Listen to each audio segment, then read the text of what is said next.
Hello geometry students, my name is Jamie Amy, and this video is our discussion on sections 7.3 and 7.4. Title of 7.3, Similar Polygons. Similar figures have the same shape, but not necessarily the same size. We will abbreviate is similar to with this symbol right here. So whenever you guys see this symbol, you're going to read that as is similar to, okay?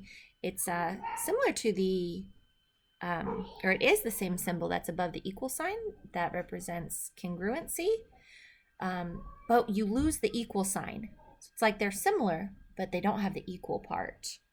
That helps you at all. All right, two polygons are similar polygons if corresponding angles are congruent. Okay, that's nothing new. So if we have two polygons like we do here, we need all the corresponding angles to be congruent. We're used to that. And now here's the difference. If the lengths of the corresponding sides are proportional. So for congruency, it was if the lengths of the corresponding sides are, and then it had congruent right here. But it's no longer about the lengths of the corresponding sides being congruent, but rather the lengths of the corresponding sides being proportional. That is what's required for two figures to be similar, because they can be different sizes, but they still have to keep the same scale factor, if you will. So see how these two figures right here, A, B, C, D, it's similar, is similar to G, H, I, J. So you can see they have the same shape, but not necessarily the same size. So you'll have four congruency statements. If we're talking a quadrilateral like this one, you have four congruency statements for all of the angles, okay? Except instead of four congruency for all the sides, you're going to set up an extended proportion like this for all the sides, all the corresponding sides. So A, B, and G, H are corresponding. That's why they are there. B, C, and H, I are corresponding. So there they are. C, D, and I, J are corresponding. So that's the third fraction. And A, D, and G, J are the last pair of corresponding sides, so they make the fourth fraction. We write a similarity statement with corresponding vertices in order.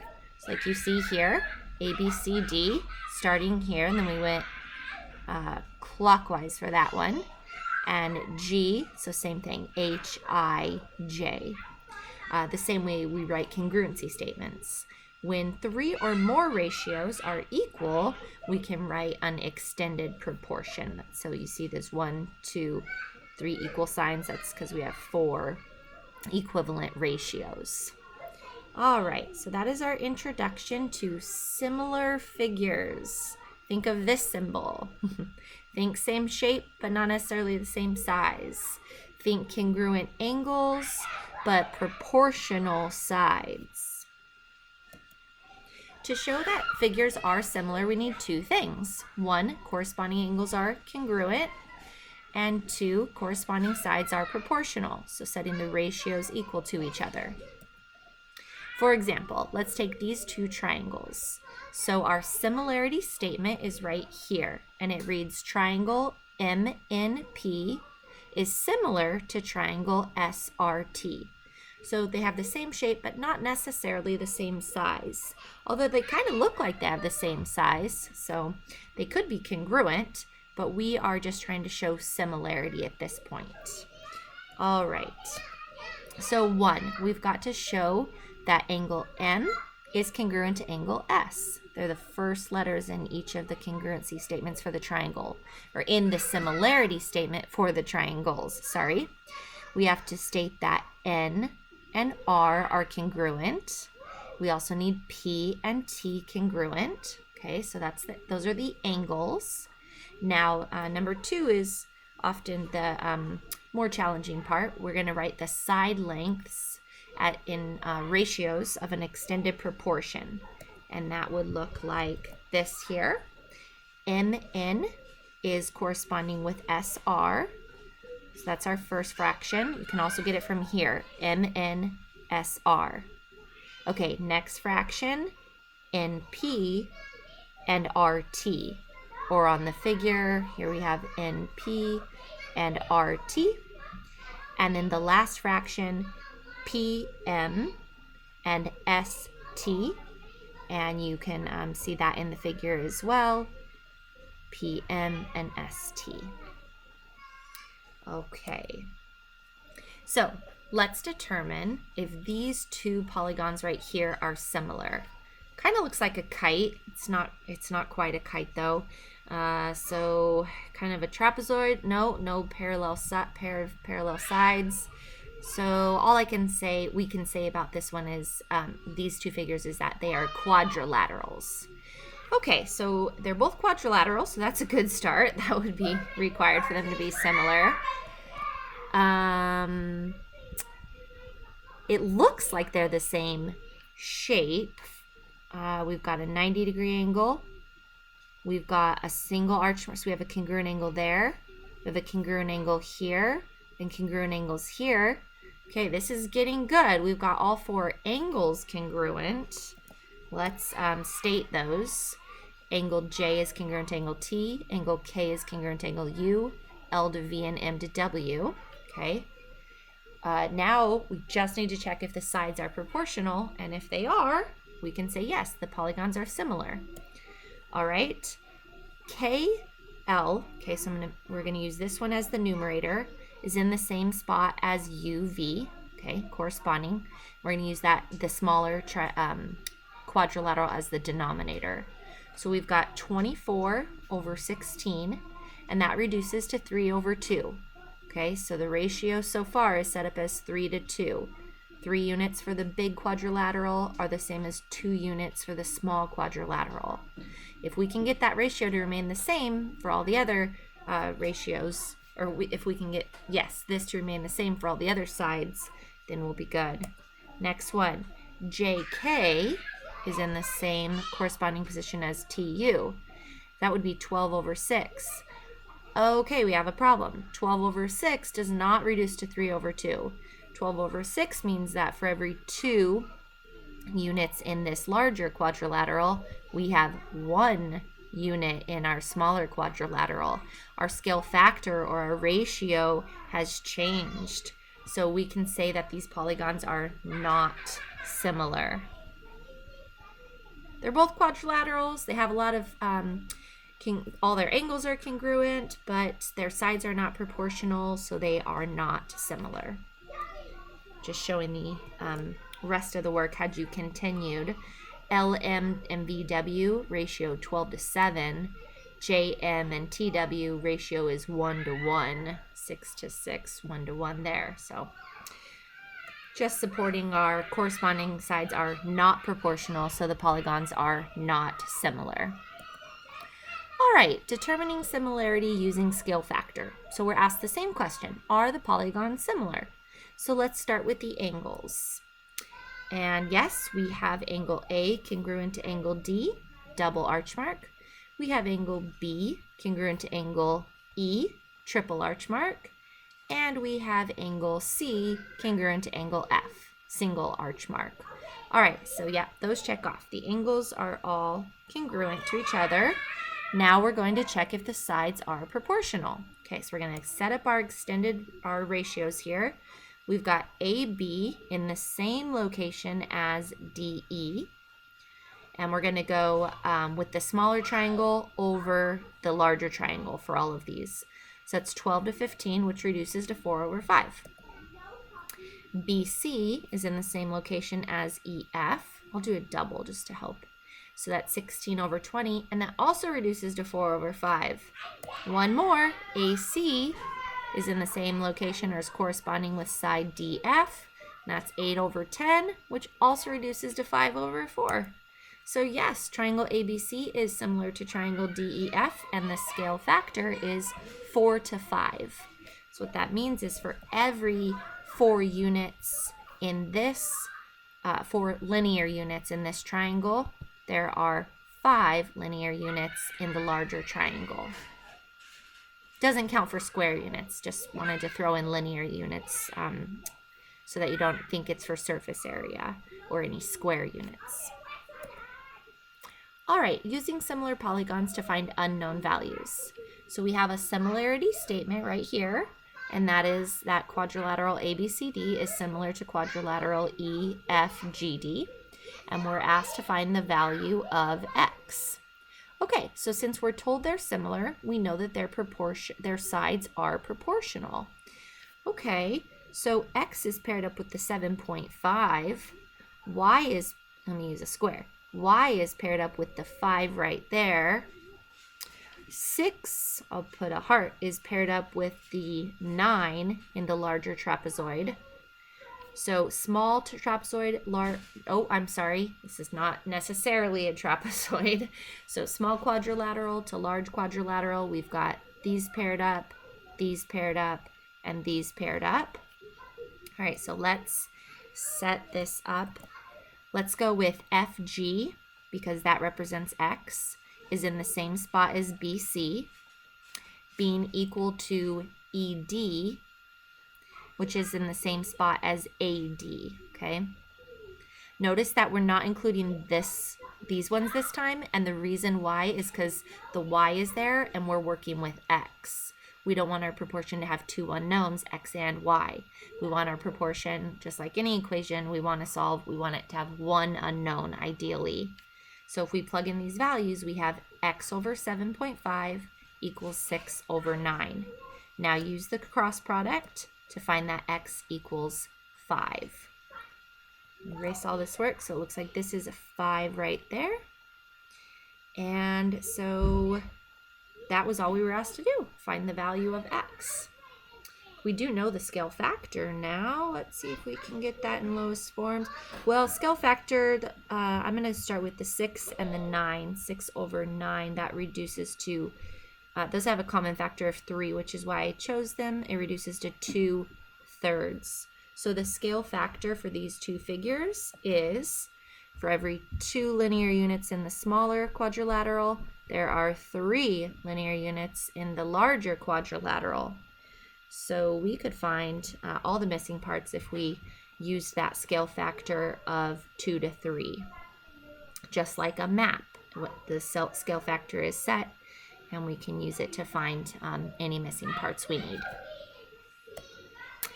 All right, section 7.4 is on proving triangles are similar. All right, so we're going back to proofs about triangles, but we're not trying to prove them congruent this time. This time we're trying to prove them similar. Okay, so keep that in mind. We're not trying to prove they are the exact shape and size. We're just trying to prove that they are the same shape, not necessarily the same size. And that is what is required for them to be similar. All right, our first postulate, which we can use to prove two triangles similar, is called the angle-angle similarity postulate. It's kind of look like this, AA squiggle. So angle-angle similarity. So just like before, you guys know that the capital A means you need a pair of congruent angles. And here we need another pair of congruent angles. So let's check it out. In this example, we have if S is congruent to M, so that would get us one angle, and R is congruent to L, that would get us a second angle.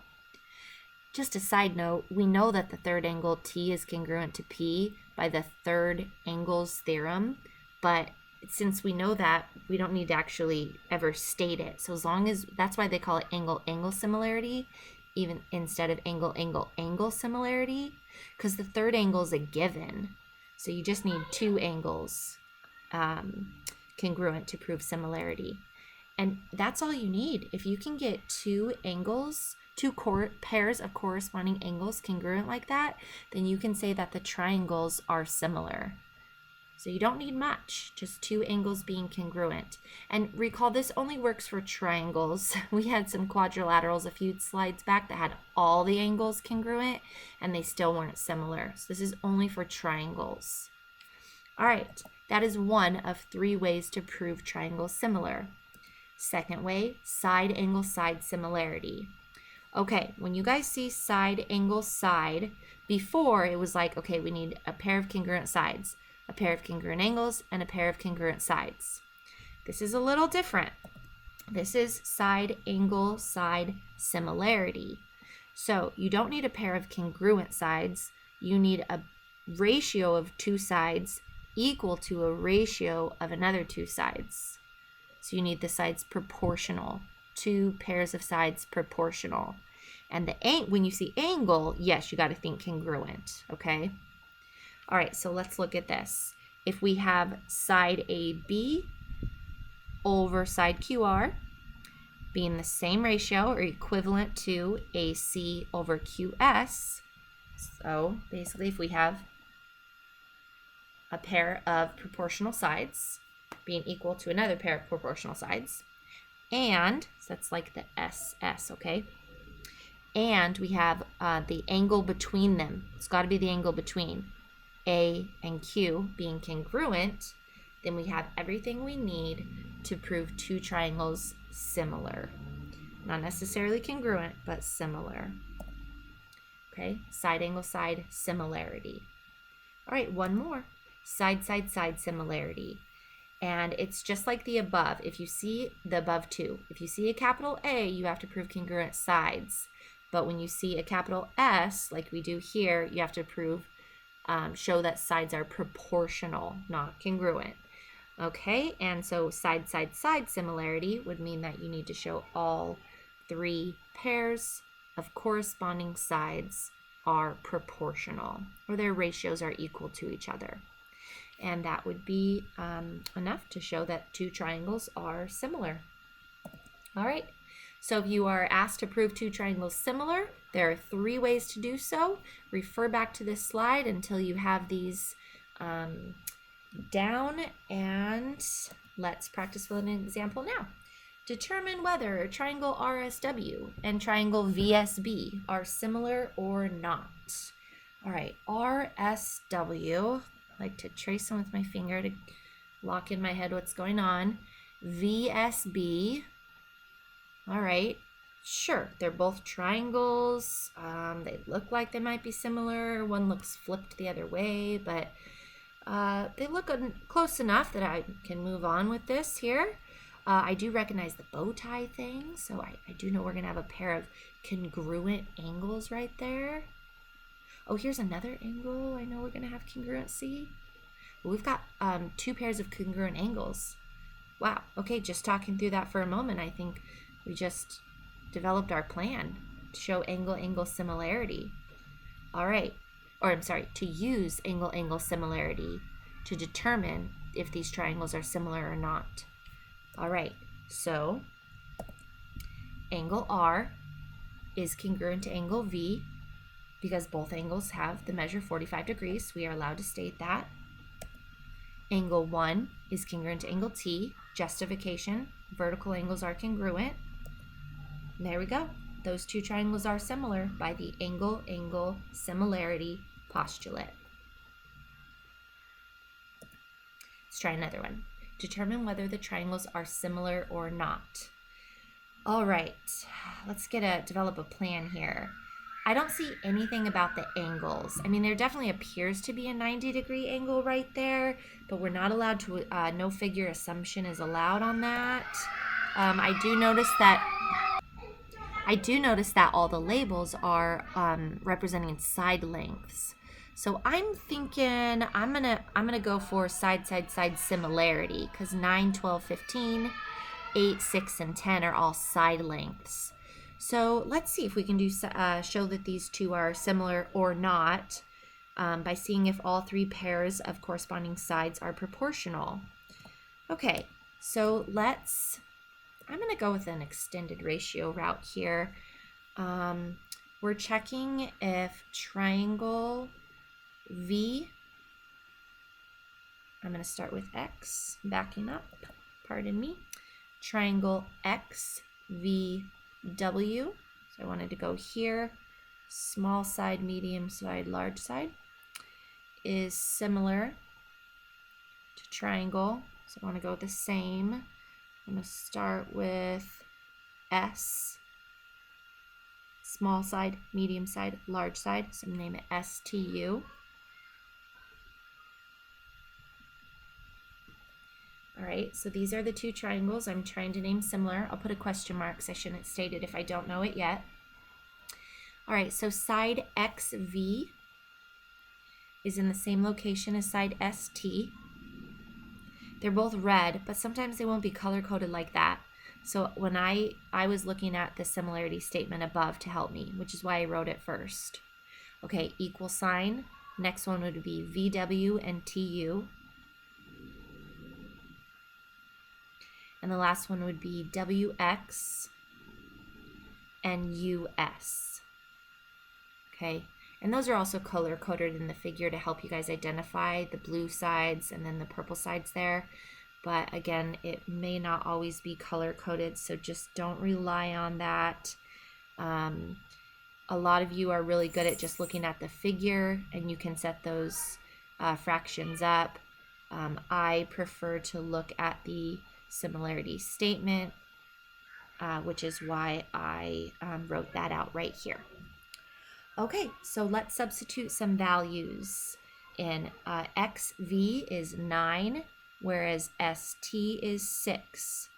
VW is 12, and TU is 8, and WX is 15, and SU is 10.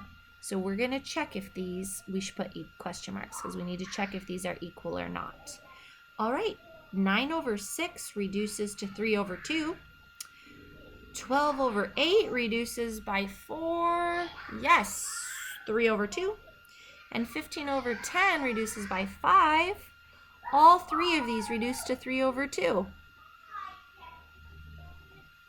So yes, these two triangles are similar because all three pairs of corresponding sides are proportional.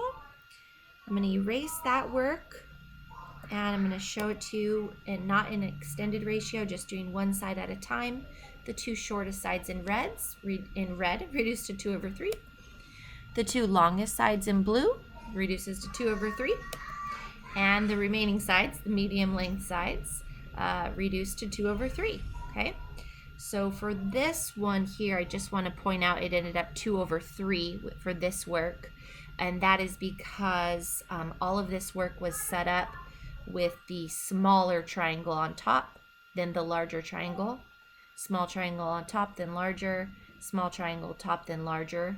Okay, whereas the way we set it up with the extended proportion before, we did the larger triangle on top and the smaller triangle on bottom, which is why the ratio ended up 3 to 2, okay? So they are the same. They're both 2 parts to 3 parts. It depends on if you're going small triangle to large, then it would be like this, or large triangle to small, and then that would be like that there. All right, so determine whether the triangles are similar or not.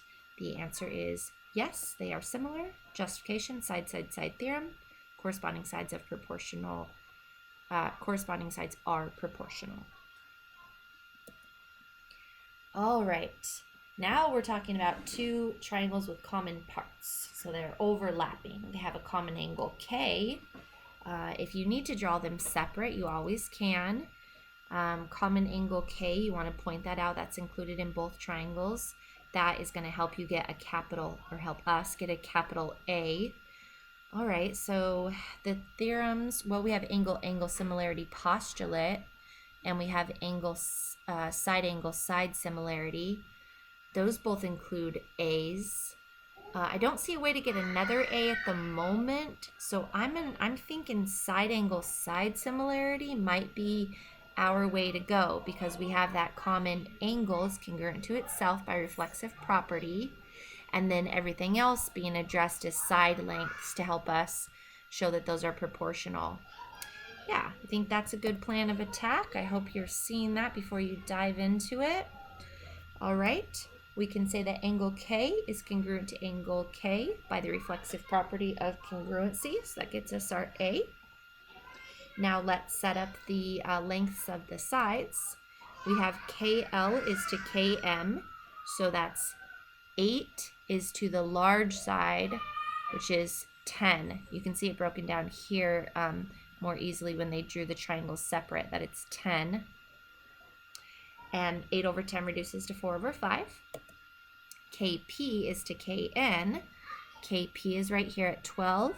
KN is the larger, and those add to 15. You can see it clearly here if you need to look at them drawn separately. There's the 15. And 12 over 15 also reduces to 4 over 5. So we got our two S's, so we could say that the two triangles are similar by the side angle side theorem. All right, I want you to pause this video and try this one now.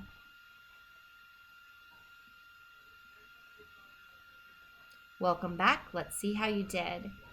If you came up with the answer of no, these triangles are not similar, then you got it right. All right, here's the work for it. 180 degrees is the sum of all three interior angles. So 70, 30, and this right here would have to be an 80-degree angle. Same thing over here. They have to sum to 180 degrees. So 70, 85, and this right here would have to be a 25-degree angle. So if we look at our angle measures, we'll erase the 180 so that doesn't confuse us.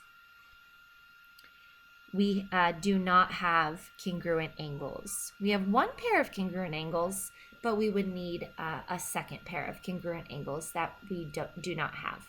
So those two triangles are not similar.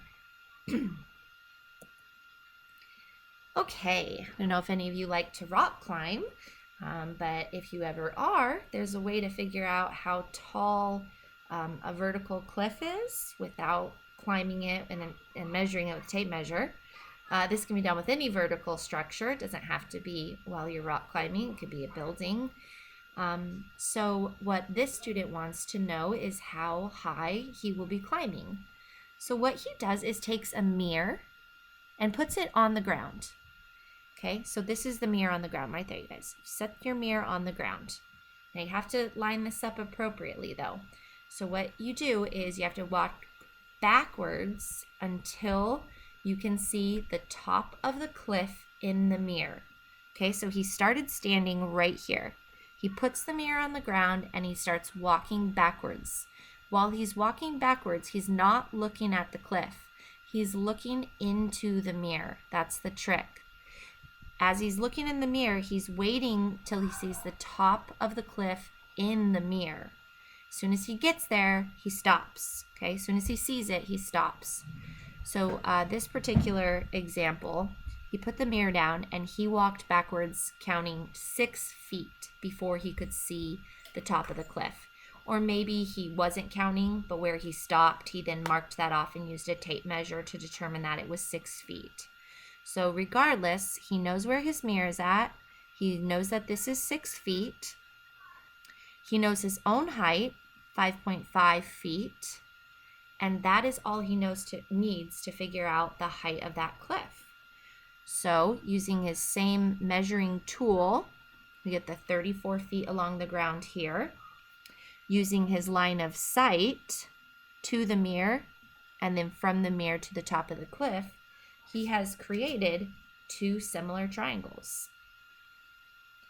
Because those two triangles are similar, we know that the sides are proportional. So we can find the height of the cliff, or that side, which represents that particular side of the larger triangle.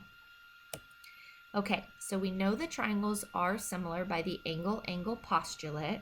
I'm going to erase all my scratch work and show you where those two angles are. Angle 1 is the 90-degree angle between him and the ground,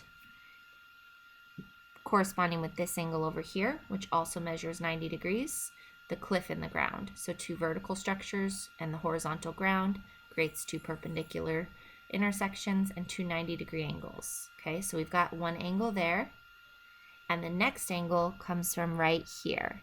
This angle is congruent to this angle, and so we know that our two triangles are congruent by our two triangles are similar, justification, angle-angle similarity postulate. Okay, so now that we have justified the two triangles being similar, we can set up a proportion to find the height of the cliff. So HT, that's his height, Same spot as JS on the other triangle, corresponding sides. TV, same spot as SV. Now let's fill in some numbers into our proportion. 5.5 over x equals 6 over 34. Use the cross product to solve for x, and it turns out that x is approximately 31.2 feet. So the cliff is a little over 31 feet tall. Quite a useful skill next time you're rock climbing if you want to know how tall that rock is that you are attempting to climb. All right, that will conclude our discussion on Chapter 7. My name is Emigh. Thank you for joining me, and I will see you next time for our discussion on Chapter 8.